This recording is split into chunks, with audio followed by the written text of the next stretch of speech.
Avez-vous déjà imaginé utiliser des plantes comme moyen contraceptif ou recourir à des amulettes mystiques pour éviter une grossesse? Préparez-vous à plonger dans un univers rempli de solutions créatives et surprenantes qui défient l'imagination et mettent en lumière le pouvoir de la sagesse millénaire. Bonjour, voyageurs de l'histoire. Préparez vos valises, car aujourd'hui, nous voyageons dans la Grèce antique pour découvrir les méthodes contraceptives insolites de cette époque. Prenez vos stylos et carnets pour tout noter. Avant de commencer, laissez votre super like et sans plus attendre, passons à la vidéo.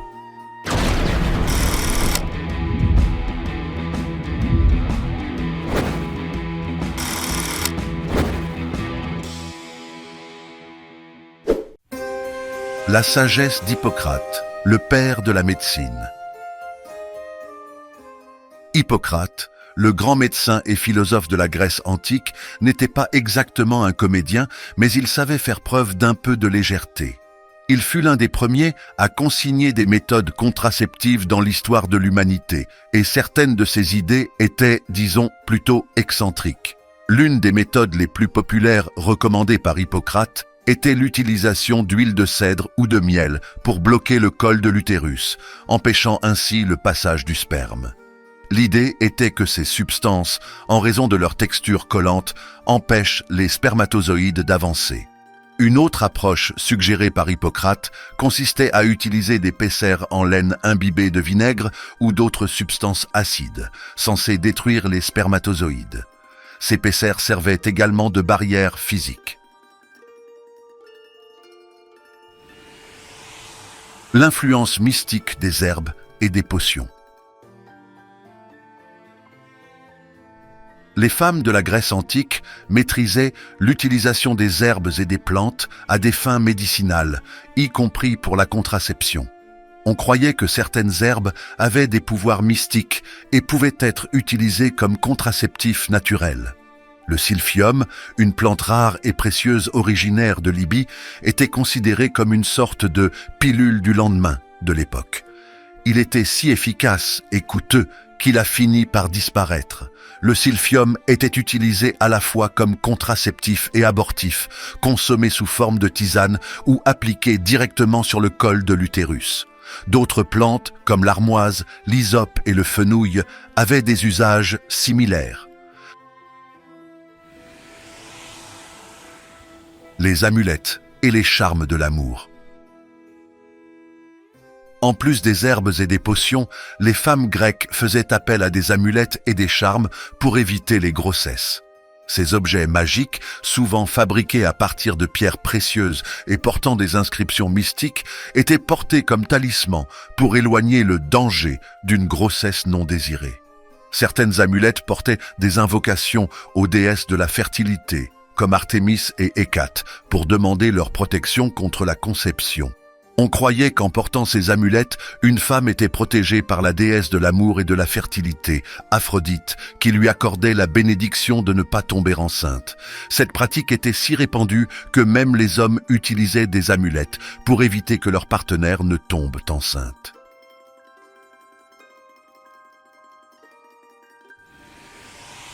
Méthode domestique et insolite. Les femmes de la Grèce antique avaient accès à une variété de méthodes domestiques et curieuses pour éviter les grossesses. Certaines peuvent sembler étranges à nos yeux modernes, mais à l'époque, elles étaient considérées comme des solutions pratiques et efficaces. L'une des pratiques les plus surprenantes consistait à utiliser des éponges marines comme diaphragmes. Les femmes plongeaient dans la mer pour trouver des éponges naturelles qui, une fois coupées et humidifiées, étaient insérées dans le col de l'utérus pour bloquer le sperme. En plus des éponges, il était courant d'utiliser des tampons fabriqués à partir de lin, de laine ou de coton imbibé de vinaigre ou d'huile pour former une barrière physique. Une autre technique populaire était le coït interrompu, une méthode qui n'a pas besoin d'explication et qui, étonnamment, était déjà utilisée depuis des millénaires. Dans la Grèce antique, on connaissait bien le fameux « retire avant de ». On adoptait également des postures spécifiques après l'acte sexuel, comme s'accroupir ou éternuer dans l'espoir d'expulser le sperme. la sagesse des sages-femmes et le savoir ancestral. Les sages-femmes dans la Grèce antique étaient des figures extrêmement importantes et respectées, non seulement pour leur rôle lors des accouchements, mais aussi pour leur savoir ancestral sur la contraception et la santé féminine. Elles enseignaient aux femmes comment identifier les périodes fertiles et infertiles de leur cycle menstruel, leur permettant ainsi de mieux planifier leurs relations sexuelles et d'éviter les grossesses. En outre, les sages-femmes partageaient des recettes de potions et de remèdes naturels pour prévenir la conception, transmettant ainsi le patrimoine des traditions féminines de génération en génération. Ces recettes incluaient des mélanges de plantes médicinales, comme la mandragore et la belladone, qui étaient ingérées ou appliquées directement sur le col de l'utérus. L'abstinence et le pouvoir de l'autocontrôle. L'abstinence était également une option de contrôle des naissances pratiquées dans la Grèce antique. Certaines femmes choisissaient d'éviter complètement les rapports sexuels pendant les périodes fertiles de leur cycle menstruel afin de réduire le risque de grossesse. L'abstinence périodique, bien qu'elle ne soit pas aussi efficace que d'autres méthodes, permettait aux femmes de mieux comprendre leur cycle et leur fertilité. De plus, cette pratique renforçait leur pouvoir décisionnel sur leur vie et leur corps.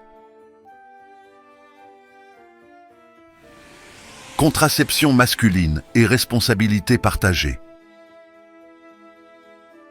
Bien que la contraception dans la Grèce antique ait été principalement une préoccupation féminine, les hommes prenaient également leur part de responsabilité. L'utilisation de préservatifs, par exemple, n'était pas inconnue. Fabriqués à partir de matériaux comme des intestins d'animaux ou du lin, les préservatifs servaient de barrière pour prévenir les grossesses et se protéger contre les maladies sexuellement transmissibles. L'utilisation de ces dispositifs reflétait une attitude progressiste envers la responsabilité partagée en matière de planification familiale et de santé sexuelle. En plus des préservatifs, les hommes pratiquaient le coït interrompu et, dans certains cas, utilisaient des amulettes et des talismans pour éviter le danger d'une grossesse non désirée. Ces pratiques montrent que, même dans la Grèce antique, on comprenait l'importance d'aborder la contraception comme une responsabilité commune entre les sexes.